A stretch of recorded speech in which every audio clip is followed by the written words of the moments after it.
यह जो क्वेश्चन है आईआईटी जी मेंस 2024 का क्वेश्चन है और स्ट्रेट लाइन मोशन का एक क्वेश्चन दिया कि body uniformly accelerates from rest to speed of 80 किमी पर आवर्स इन टाइम टी। मतलब ये है कि एक ऑब्जेक्ट यहां से चलना शुरू करता है और किस स्पीड से चलता है, यह यूनिफॉर्मली स्पीड से चलता है कितने समय तक, टी समय तक। ये मान लीजिए ए से कहा गया बी और उसके बाद कह रहा है कि in time T and then maintains this speed for time interval to 3t। और फिर यहां से 80 किमी की स्पीड से 80 किमी पर आवर की स्पीड से वह मान लीजिए सी तक चलता है और कितने समय तक चलता है, 3t तक। और ए से बी तक किससे चलता है, कांस्टेंट एक्सीलरेशन से, यानी एक्सीलरेशन जो क्या है वो कांस्टेंट है। एक्सीलरेशन क्या है, कांस्टेंट है, यानी ए से बी तक वो कांस्टेंट एक्सीलरेशन से चलता है और जबकि बी से सी तक 3t टाइम तक वह कांस्टेंट यानी 80 किमी पर आवर की स्पीड से चलता है। तो कह रहा है कि इसकी एवरेज स्पीड क्या होगी। तो आप पढ़े होंगे एवरेज स्पीड इक्वल टू होता है total distance upon total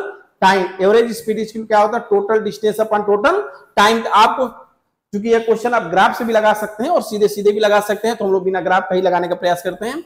A से सी तक कितना टोटल डिस्टेंस चला उसको हम निकाल लेते हैं। तो देखिए ए से बी तक चूंकि एक्सीलरेशन कांस्टेंट है तो यहाँ इसकी फार्मूला आप लगा दीजिए v equal to u plus 80। अब यहाँ पे इसकी वैल्यू क्या दी है, रेस्ट है, यानी ये 0 हो जाएगा तो v इक्वल टू क्या हो जाएगा 80, यानी v की वैल्यू कितनी हो गई 80 किमी पर आवर की स्पीड से चल रहा है और एक किसकी वैल्यू हो गई 80, यानी a की वैल्यू कितनी हो गई 18/t। यह किसकी वैल्यू निकल गई a की। अब आप यहाँ पे डिस्टेंस निकाल लीजिए। डिस्टेंस इक्वल टू क्या होता है, S equal to ut plus half 80 square. अब यहाँ पे वैल्यू रख दीजिए, यस इक्वल टू यह क्या हो जाएगा u 0 है तो यहाँ हो जाएगा S equal to half a की वैल्यू क्या लिख दें 18/t into T square, T से टी कैंसिल हो गया तो बचा क्या, यस ये हो गया 2, तो यस इक्वल टू क्या आ गया 40, टी क्या आ गया 40, टी की वैल्यू ऑलरेडी दिया है। और दूसरा जो कह रहा है कि 3t सेकेंड तक चल रहा है तो 3t सेकेंड तक चल रहा है तो उसकी डिस्टेंस कितनी हो जाएगी, yes equal to 80 into 3t कितना हो जाएगा 80 इंटू 3t हो जाएगा, क्योंकि 3t समय तक 80 किमी पर सेकेंड की स्पीड से चल रहा है, 80 किमी पर आवर की स्पीड से 3t सेकेंड तक चल रहा है तो क्या हो जाएगा distance equal to speed into time. तो आपका टोटल डिस्टेंस निकल गया। इसलिए अब आप अगर आप एवरेज स्पीड अगर निकालना चाहें तो यहाँ लिख सकते हैं क्या, इसलिए इसको एवरेज स्पीड आप निकाल सकते हैं। इसको हम दूसरे कलर से ले लेते हैं ताकि क्लियर हो जाए।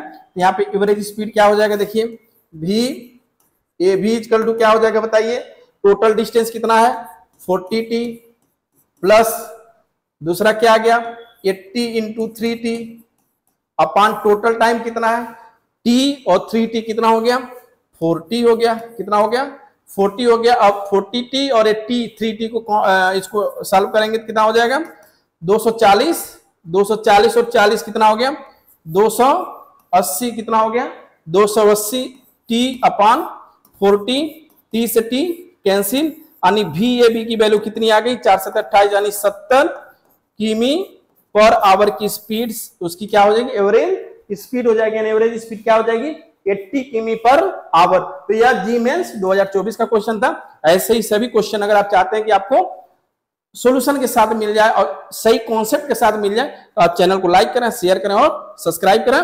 धन्यवाद।